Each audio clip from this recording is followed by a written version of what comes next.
Estas semanas hemos estado escuchando acerca de la muerte y la resurrección de nuestro Señor Jesucristo. La semana pasada tuvimos la oportunidad de recordar su muerte, pero también su resurrección. Ahorita que entonamos estos cantos, dice, porque Él vive, triunfaré mañana. También nos dice, mi esperanza está en Jesús.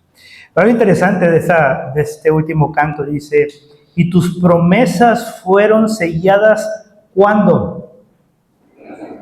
Cuando tu cuerpo resucitó. ¿Qué promesas, hermanos, fueron selladas cuando Cristo resucitó? Perdonados, tenemos vida eterna, hechos hijos de Dios, Dios nos adoptó. Son muchas promesas en Cristo, cuando Él venció a la muerte. Pero yo te quiero hacer una pregunta el día de hoy, es, ¿cómo estás seguro, cómo estás segura de que Cristo realmente resucitó de los muertos? ¿Qué me contestarías?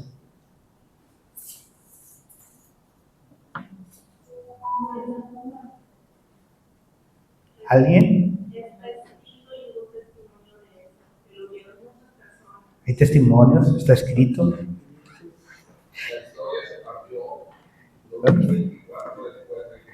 Hay una historia, un antes y un después. Hay un suceso histórico, ¿verdad? Pero quiero que me acompañes en esta mañana a la primera carta a los Corintios, donde Pablo enfrenta una situación con los creyentes de esta iglesia. Quiero que me acompañes primero a los Corintios, capítulo 15, del versículo 1 al versículo 18. Voy a dar lectura. Dice, ahora les hago saber, hermanos, el evangelio que les prediqué, el cual también ustedes recibieron, en el cual también están firmes, por el cual también son salvos, si retienen la palabra que les prediqué, a no ser que hayan creído en vano. Porque yo les entregué en primer lugar lo mismo que recibí. ¿Qué dice, hermanos? Que Cristo murió por nuestros pecados conforme a las Escrituras, que fue sepultado y que resucitó al tercer día conforme a las Escrituras, que se apareció a Cefas y después a los 12. Luego apareció a más de 500 hermanos a la vez, la mayoría de los cuales vive aún, pero algunos ya duermen. Después se apareció a Jacobo, luego a todos los apóstoles y al último de todos, como a uno nacido fuera de tiempo, se me pareció también a mí. Porque yo soy el más insignificante de los apóstoles. No soy digno de ser llamado apóstol, pues perseguía la iglesia de Dios. Pero por la gracia de Dios soy lo que soy, y su gracia para conmigo no resultó vana. Antes bien, he trabajado mucho más que a todos ellos, aunque no yo, sino la gracia de Dios en mí. Sin embargo, haya sido yo o ellos, así predicamos y así creyeron ustedes. Pongamos atención a los siguientes versículos. Versículo 12 dice, ahora bien, si se predica que Cristo ha resucitado entre los muertos, ¿cómo dicen alguno entre ustedes que no hay resurrección de los muertos? Y si no hay resurrección de los muertos, entonces ni siquiera Cristo ha resucitado. Y si Cristo no ha resucitado, vana entonces nuestra predicación y vana también la fe de ustedes.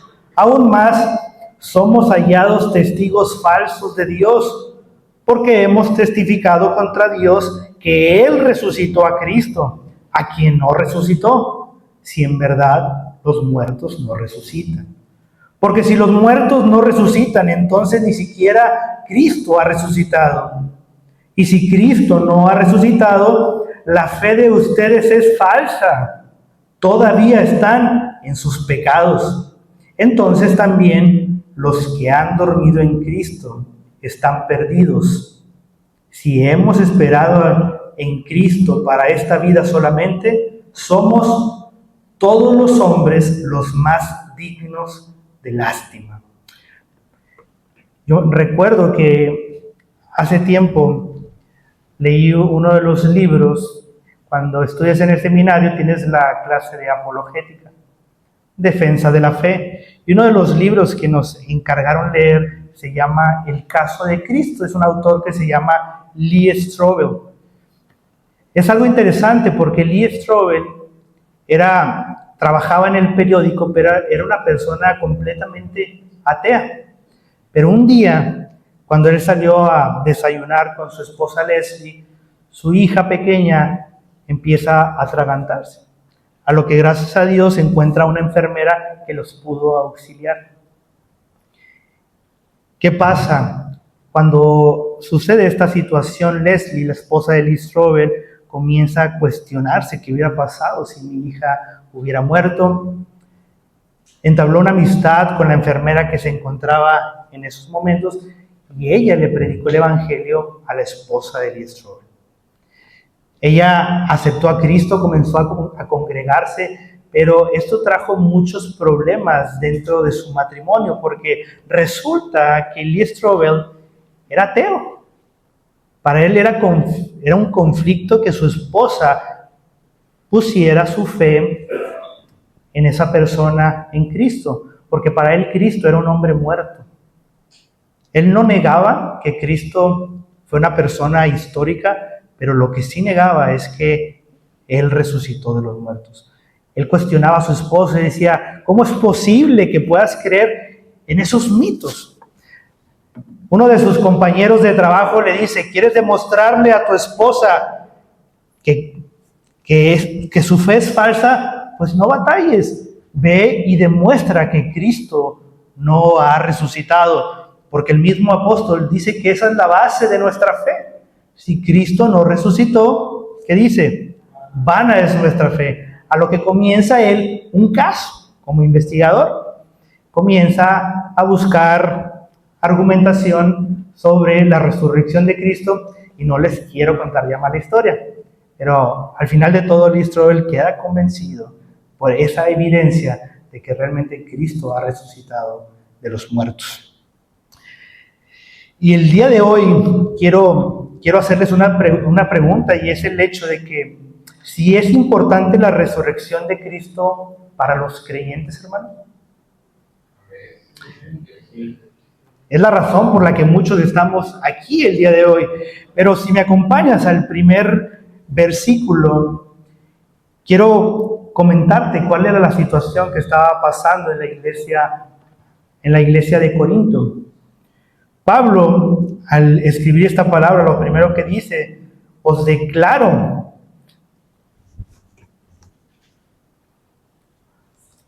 Permítanme un segundo aquí.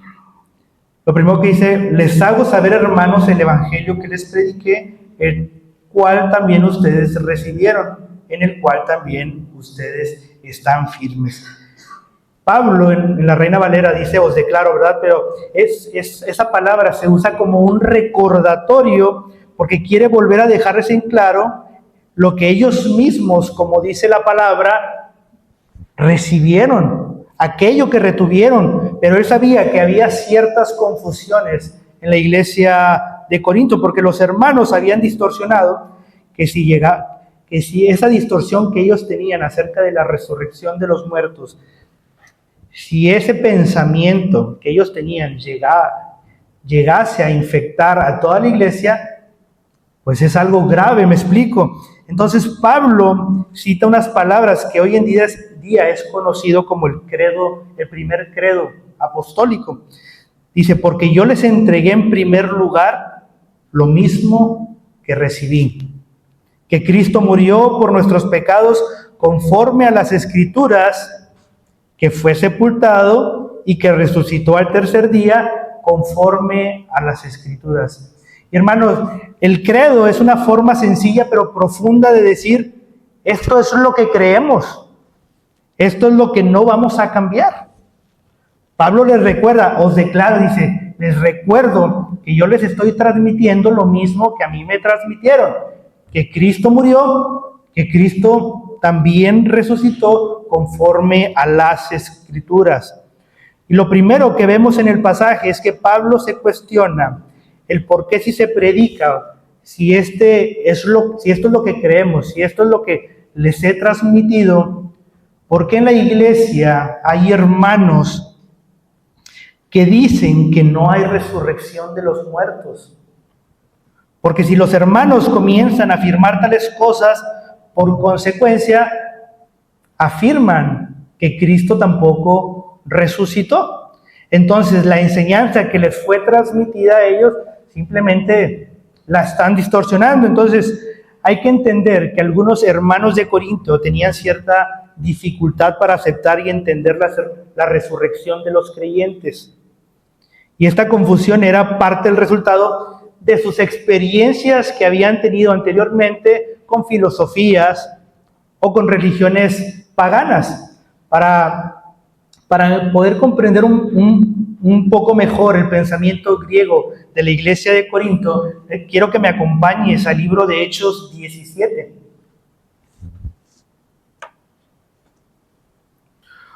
Una de las filosofías que más estaba arraigada dentro de los griegos es el dualismo. Y el dualismo es una filosofía en la cual ellos creen que todo lo físico, todo aquello que es material, pues es malo, a tal extremo que la idea de un cuerpo resucitado, pues simplemente es irracional. Imagínate ellos que crecieron con un pensamiento probablemente desde pequeños, con esa raíz filosófica donde todo lo material es malo, pues cuando llega el Evangelio, lo que Pablo predica, y decir, oye, hay resurrección de los muertos, donde vamos a resucitar con nuestro cuerpo material, pues algo dentro de mí no me deja, no puedo creerlo. Y quiero que veamos el versículo 30 al 32. Pablo aquí se encuentra en el Areópago y la Biblia nos da la luz del comportamiento de los griegos ante tal afirmación. Dice así el versículo 30. Pero Dios, habiendo pasado por alto los tiempos de esta ignorancia, ahora manda a todos los hombres en todo lugar a que se arrepientan, por cuanto ha establecido un día el cual juzgará al mundo con justicia, por aquel varón a quien designó, dando fe a todos con haberle levantado de los muertos. Pero ¿qué dice el 32? Pero cuando oyeron de la resurrección de los muertos, unos que hermanos se burlaban. Otros decían, ya te oiremos acerca de esto otra vez. Hay que entender que Pablo estaba en el Areópago predicándole a filósofos griegos, entre ellos estoicos, epicúreos, quienes escuchaban atentamente el mensaje. Cuando Pablo hablaba acerca de un Dios, y ponemos atención en el texto, ellos no tenían problema con hablar acerca de un Dios, porque mucha de la filosofía griega creían en dioses. Tampoco tenían problema hablar acerca del arrepentimiento, de la moralidad, pues son cuestiones que ellos se cuestionaban. El problema vino cuando Pablo habló acerca de ¿qué? De la resurrección de los muertos. Ahí comenzaron a burlarse, hasta muchos dijeron, después te oímos. Como sí, sigue hablando, luego te presto atención. Cuando llegó a ese punto, para ellos perdió completamente la atención de él. Entonces, esa influencia que tenía la iglesia de Corinto es probable porque ellos crecieron con este tipo de ideas. Pero también hay que recordar que en la iglesia de Corinto podía haber también judíos. Y en los judíos también había. ¿Quiénes parte de los judíos no creían en la resurrección de los muertos? Los fariseos. Los saduceos eran quienes no creían en la resurrección de los muertos. Entonces, ¿cuál es el problema, hermanos, si negamos la resurrección sea una verdad? Vamos a ver de nuevo al capítulo 15 de Corintios y vamos a ver el versículo 13, porque Pablo aquí comienza a dar una serie de consecuencias que para mí son desastrosas si realmente el Cristo no resucitó. Versículo 13 dice, y si no hay resurrección de los muertos, entonces ni siquiera Cristo ha resucitado. Y si Cristo no ha resucitado, vana es entonces, ¿qué cosa? Nuestra predicación. Y vana también es la fe de ustedes. Aún más, somos hallados testigos falsos de Dios, porque hemos testificado contra Dios, el que resucitó a Cristo, a quien no resucitó, si en verdad los muertos no resucitan. Porque si los muertos no resucitan, entonces ni siquiera Cristo ha resucitado. Y si Cristo no ha resucitado, la fe de ustedes es falsa. Todavía están en sus pecados. Entonces también los que han dormido en Cristo están perdidos. Si hemos esperado en Cristo para esta vida solamente, somos de todos los hombres los más dignos de lástima. El primer punto que quiero tocar con ustedes es las consecuencias de si Cristo no resucitó.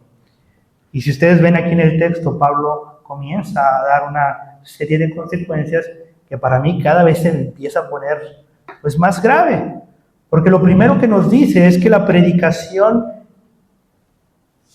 que dan pues es vana. Y la palabra que Pablo utiliza para vana es kenos, que significa vacía. Quiere decir que el mensaje que está transmitiendo está vacío, está hueco. Sin la resurrección del Evangelio no es que sea falso, es peor, es vacío, no tiene sustancia. El Evangelio no tendría poder, el Evangelio ni siquiera no tiene vida. Entonces Pablo utiliza esta palabra para que ellos puedan entender que si ellos no creen realmente en la resurrección de los muertos, entonces el mensaje que le están transmitiendo a ellos, que mismo Pablo dice, oye, pues ustedes lo recibieron, ustedes lo retuvieron. Ahí mismo dice, están firmes. Dice, ¿de qué sirve retener una información si al final de cuentas, pues es vacía? No tiene ningún poder para transformar, no tiene ningún poder para salvar. Y en el comentario que estaba estudiando, John MacArthur dice, si en la resurrección el Evangelio simplemente es una historia sin poder, sin efecto y sin valor. Pablo dice, os recuerdo que el Evangelio. ¿Qué significa, hermanos, la palabra Evangelio? Son buenas noticias. Pero si Cristo no ha resucitado, entonces ese mensaje no es un evangelio, no es una buena noticia, al contrario. Son malas noticias para cada uno de nosotros.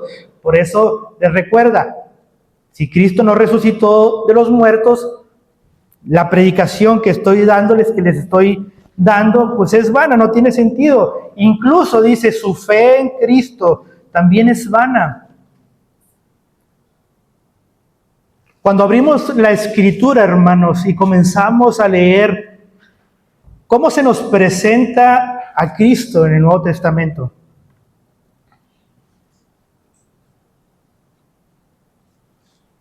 como el creador de todas las cosas que dice Colosenses, porque en Él fueron creadas todas las cosas, las que hay en los cielos, las que hay en la tierra, visibles e invisibles.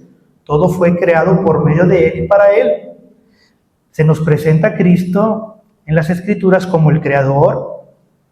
Se nos presenta también como el cumplimiento de nuestra fe, que dice Hebreos, puestos los ojos ¿en quién? En Jesús, el autor y el consumador de nuestra fe.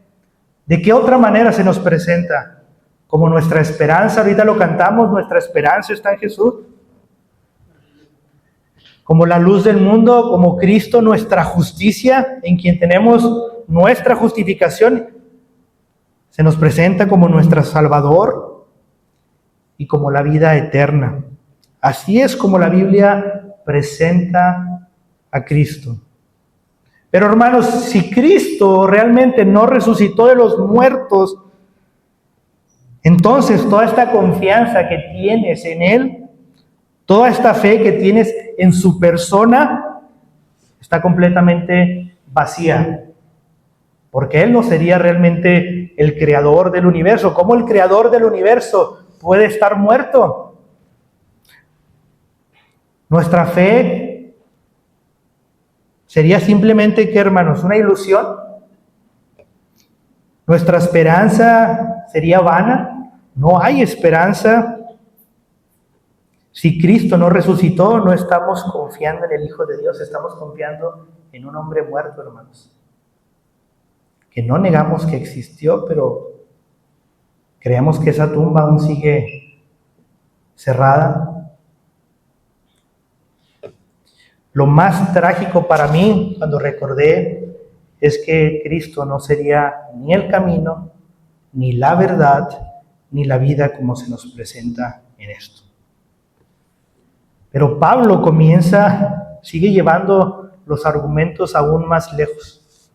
Dice, no solo la predicación es vana, no solo nuestra fe en Cristo es vana, sino todos aquellos que están expresando este mensaje, que lo están compartiendo, son hallados ¿qué? Falsos testigos.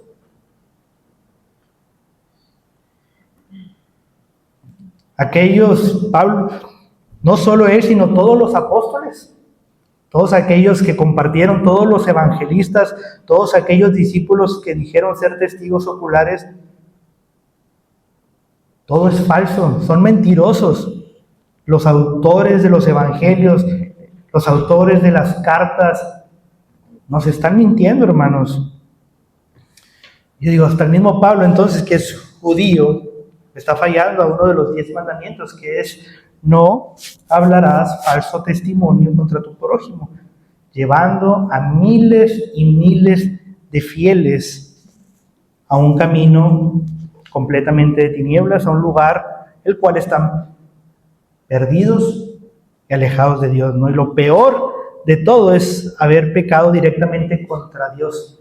¿Por qué? Porque lo mismo dice la Escritura, están diciendo que Él levantó a Cristo. Entonces están levantando un falso testimonio contra Dios. Imagínate, hermano, todo aquello que se te ha enseñado aquí en este púlpito.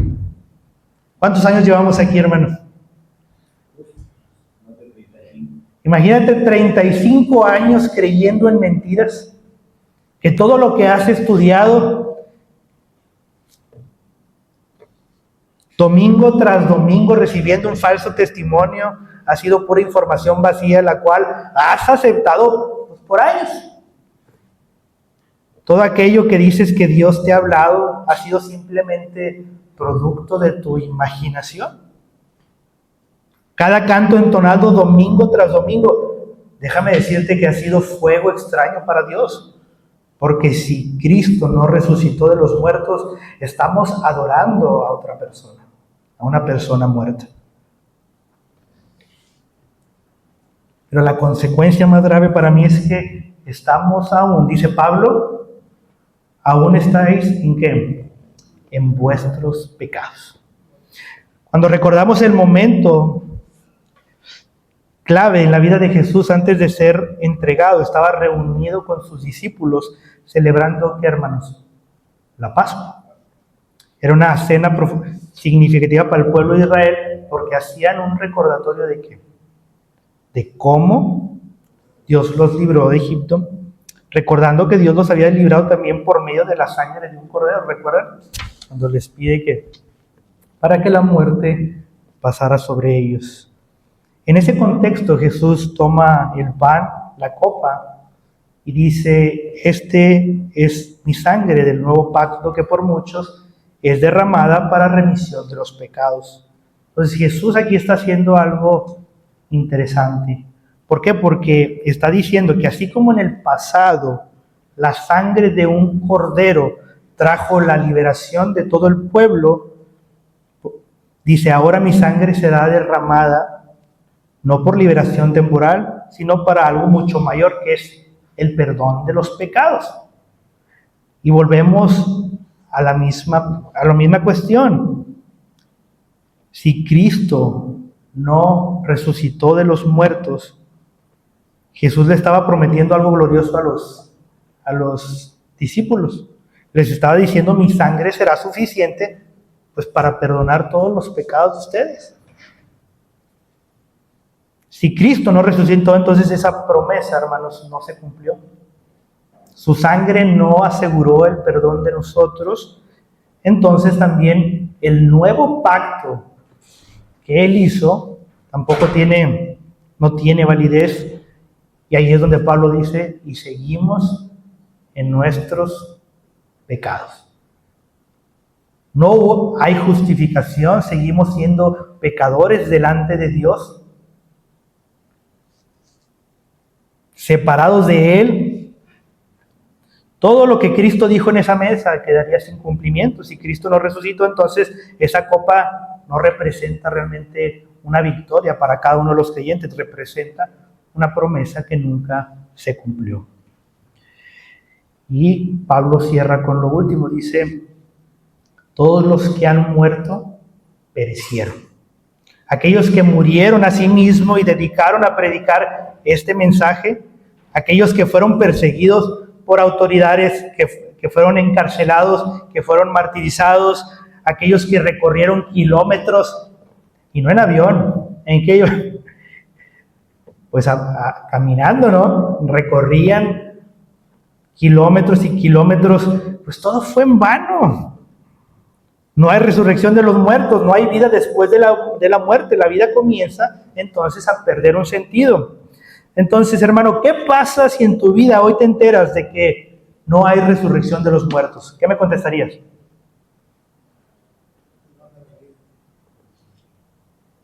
¿Es vana la vida? ¿Pierdes la fe? ¿Pierdes el ánimo? No hay esperanza para nosotros, no hay esperanza de reunirnos con nuestros seres que ya han partido. No hay esperanza de reunirnos con esa iglesia triunfante y sobre todo no hay esperanza de reunirnos con Dios. Sin duda somos los más dignos, ¿cómo dice?, de conmiseración. Dice: si hoy en día tu único motivo de esperanza es Cristo, déjame decirte que eres el más digno de conmiseración. Y quiero que vayan al versículo 32, ahí mismo. Pablo pone un comentario acerca de que si realmente, ¿por qué realmente serían los más dignos de conmiseración? Y dice, y el valor, lo voy a leer en una traducción viviente, dice: ¿y qué valor hubo luchar contra fieras salvajes, esa gente de Éfeso? Si no habrá resurrección de los muertos, si no hay resurrección, comamos y bebamos, que mañana moriremos. Imagínate, Pablo dice: ¿de qué me sirvió tantos azotes? ¿De qué me sirvió estar en prisiones? ¿De qué me sirvió ser apedrado? De nada. Si nosotros leemos la carta a los Hechos, vemos todas las situaciones de conflictos en las cuales Pablo estuvo dispuesto por el Evangelio a dar su vida. ¿De qué le sirvió dar su vida al final de cuentas? Dice: pues mejor comamos y bebamos y disfrutemos de la vida, ¿no? Igual nosotros, hermanos, ¿de qué sirve congregarnos? ¿De qué sirve obedecer a Dios? ¿De qué sirve guardar nuestra santificación? Mejor comamos y bebamos, ¿no? ¿De qué sirve hacer morir a la carne? Si Cristo no resucitó de los muertos, pues creo que podemos disfrutar de aquello que tenemos en esta vida nada más.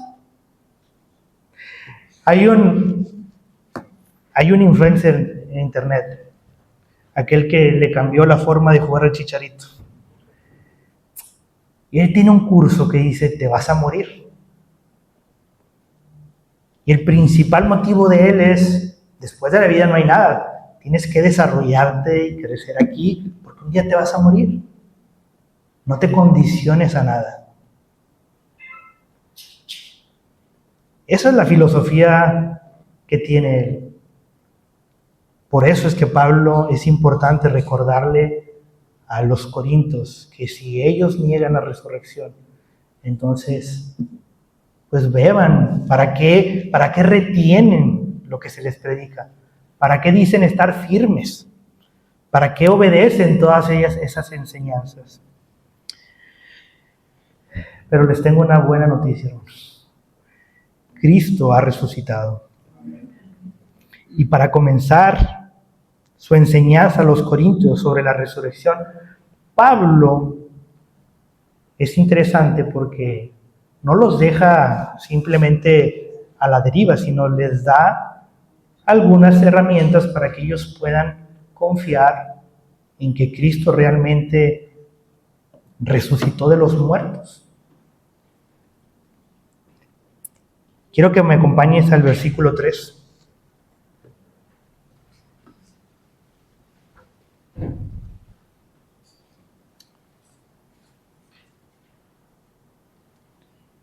Dice, porque yo les entregué en primer lugar lo mismo que recibí, que Cristo murió por nuestros pecados conforme a las Escrituras y que fue sepultado y que resucitó al tercer día conforme a las Escrituras, que se apareció a Cefas y después a los 12. Luego apareció a más de 500 hermanos a la vez, la mayoría de los cuales viven aún, pero algunos ya duermen. Después se apareció a Jacobo, luego a todos los apóstoles y al último de todos, como a uno nacido fuera de tiempo, se me apareció a mí. Pablo hizo una lista de consecuencias si Cristo no resucitó, pero también nos da evidencia y nos da testimonio de que Cristo realmente resucitó. Y al primer testimonio que Pablo recurre es a la iglesia, hermanos. Él comienza presentando una evidencia pues cercana, muy visible, que es la iglesia misma, y dice, yo les entregué, ¿qué cosa? Lo mismo que recibí. Es decir, este mensaje no fue Pablo a inventarles algo, sino que es algo que también recibió, que fue perseverado y que fue transmitido a ellos. Entonces, la iglesia, hermanos, a lo largo de las generaciones se ha convertido en testigo vivo de la resurrección de Cristo. No estamos hablando de un grupo aislado en un momento de la historia, sino que estamos hablando de una comunidad que siglo tras siglo ha sostenido el mismo mensaje. Cristo murió y Cristo resucitó. Es por eso que la misma Escritura dice que la iglesia, que es columna y qué, baluarte de la verdad. Es decir, la iglesia, el sostén de la verdad, guardiana del mensaje y proclamadora del evangelio. Y esto es importante entenderlo porque la iglesia de hoy, que hoy existe, no está desconectada del pasado. Muchas veces creemos que la iglesia simplemente somos... Pero hermanos, la iglesia lleva 2000 años perseverando en el mismo mensaje. Creemos que la iglesia inició con Lutero, y no es cierto. La iglesia invisible de Cristo ha perseverado con el mismo mensaje, con el mismo testimonio. Cada generación de creyentes se convierte en evidencia viva de que este mensaje no ha muerto, porque Cristo, hermano, no está muerto. Entonces Pablo lo primero que le dice a los corintios es, el testimonio que se les ha entregado sigue perseverando. Esto es lo que creemos. Después Pablo dice, ¿conforme a qué? A las Escrituras. Al segundo testimonio que Pablo apela es a las Escrituras. Y lo repite 2 veces. Porque Pablo no está apelando solo a la tradición oral, a la transmisión oral del Evangelio, sino que dice, hey, también tenemos evidencia dentro de las Escrituras que nos dice que este suceso sucedió. En ese tiempo no podemos estar hablando precisamente del Nuevo Testamento, hermanos. sino que Pablo se refiere a lo que hoy conocemos como el Antiguo Testamento. Es decir, él está diciendo lo que pasó con Cristo ya estaba anunciado anteriormente. No solo apelamos a la evidencia de la iglesia, el testimonio de todos los hermanos que están vivos, sino que estamos apelando a las profecías que nos dieron los profetas. Y es importante esto porque la muerte y resurrección de Cristo no fueron eventos, hermanos, inesperados, fueron cumplimientos proféticos. ¿Qué dice el Salmo 16:10? Les quiero leer algunos de esas profecías que como cristianos el día de hoy entendemos que se cumplieron en Cristo. Salmo 16:10 dice: porque no dejarás mi alma en el Seol, ni permitirás que tu santo vea corrupción. Y este pasaje apunta a alguien que no permanecería en la muerte. Habla de alguien que no vería la corrupción. Y cuando vemos el mensaje que el apóstol Pedro da en el libro de los Hechos, utiliza esta profecía como un discurso.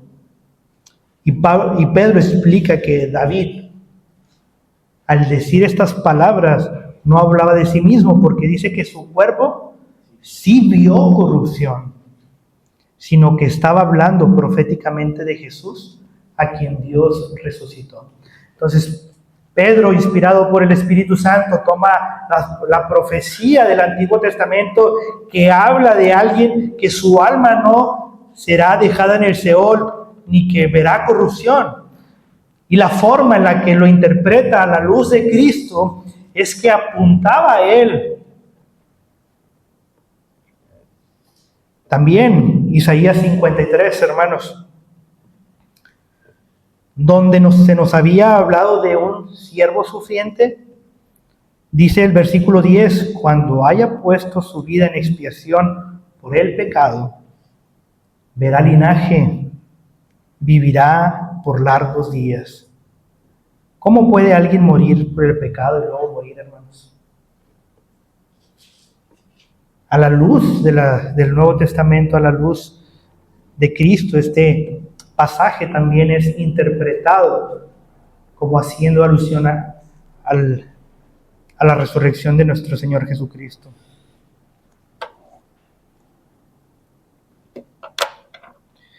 Aún hay más, pero Oseas 6:2 nos dará vida después de 2 días, y el tercer día nos resucitará. ¿Y qué dice? Y viviremos con Él. El Señor Jesucristo también apeló a las Escrituras como evidencia. Si nosotros vemos Lucas, capítulo 24, del 26 al 27,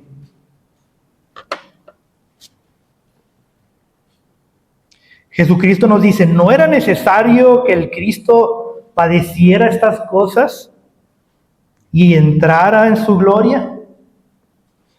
Y comenzando desde Moisés y siguiendo por todos los profetas, les declaraba en todas las Escrituras lo que decían de Él.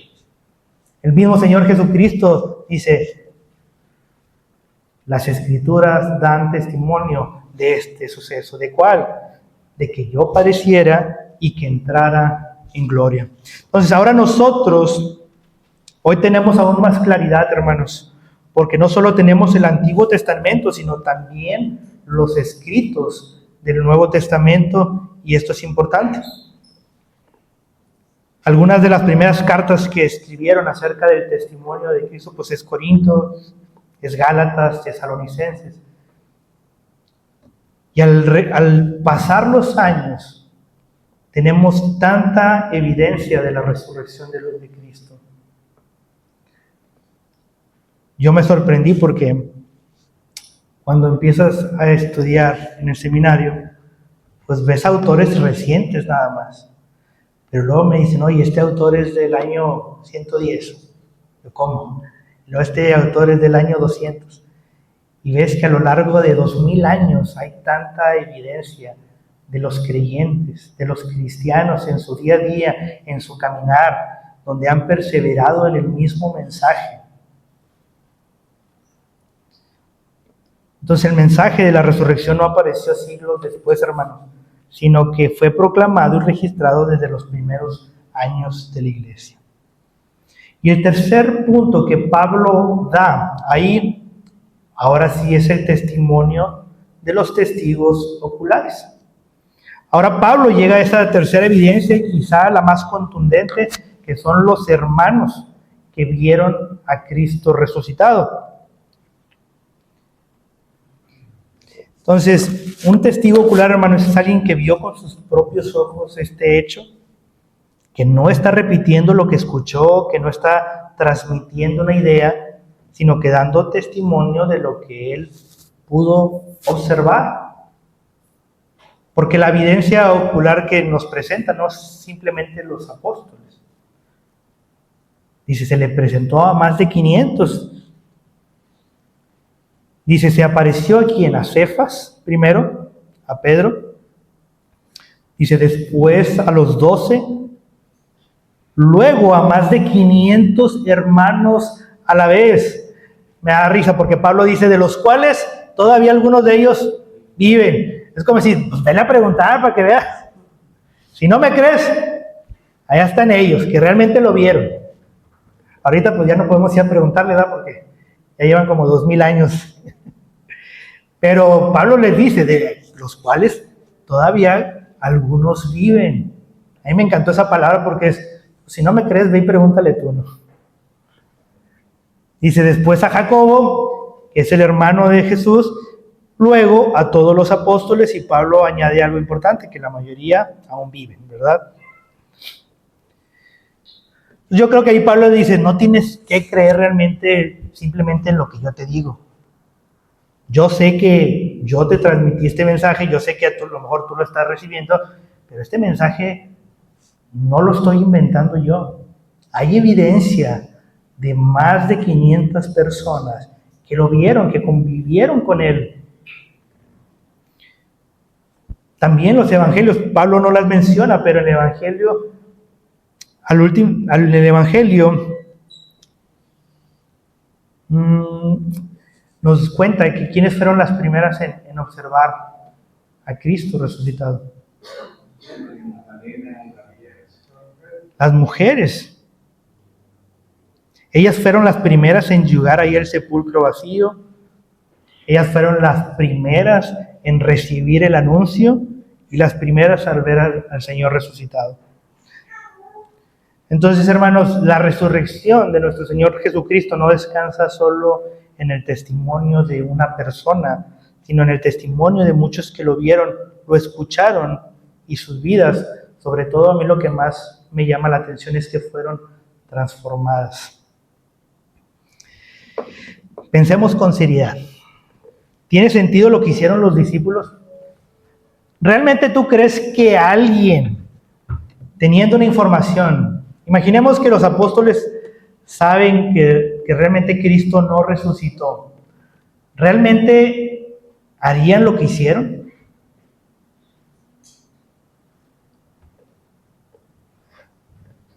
Para entregar su vida a Cristo, para ser martirizados, para ser encarcelados, es porque ellos estaban convencidos que lo que predicaban era verdad. Porque ¿quién daría su vida por un mensaje falso? Nadie. Hay gente que muere por razones equivocadas, pero en su pensamiento ellos creían que era verdad. Nadie muere por una mentira.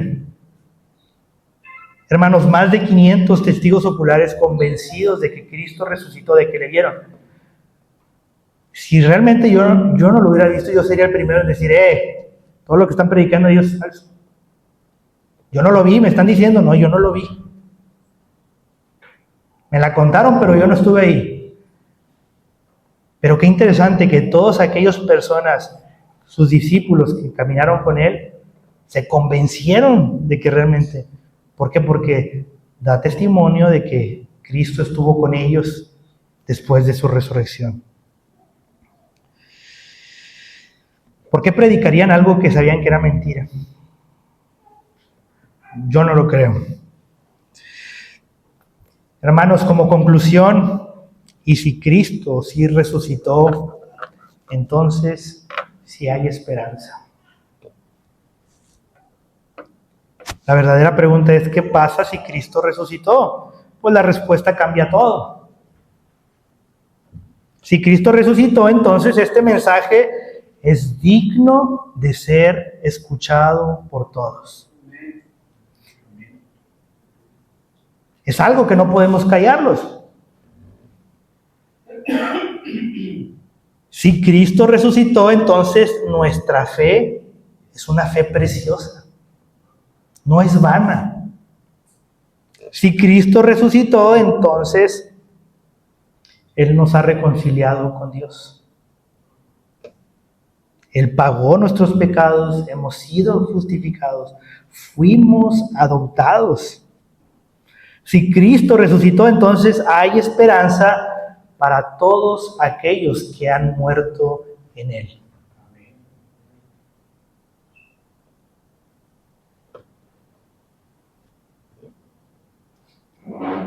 Quiero que me acompañes al versículo 20-23.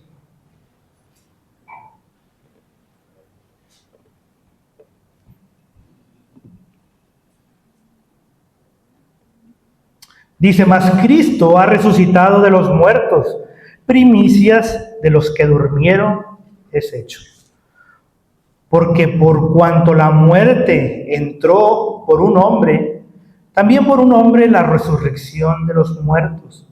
Porque así como en Adán todos mueren, ¿qué dice, hermanos? También en Cristo todos serán vivificados, pero cada uno a su debido orden. Cristo, las primicias, luego los que son de Cristo en su venida. Hermanos, ¿qué significa que Cristo sea las primicias? Que es la primera parte de la cosecha, que es la evidencia de que venía más. Las primicias es de que viene más, de que la garantía estaba por venir. Entonces, cuando dice que Cristo es la primicia de la resurrección, quiere decir, hermanos, que todos nosotros también resucitaremos. Su resurrección no es un evento aislado, es el inicio de algo mayor, hermanos. Puedes estar seguro, hermano, que el día de tu muerte no quedarás en la tumba. A pesar de que tu cuerpo sea destruido, tienes la esperanza en la resurrección de los muertos. Porque Cristo vive, nosotros también viviremos. Quiero que me acompañes a leer este último versículo en Romanos 8:11.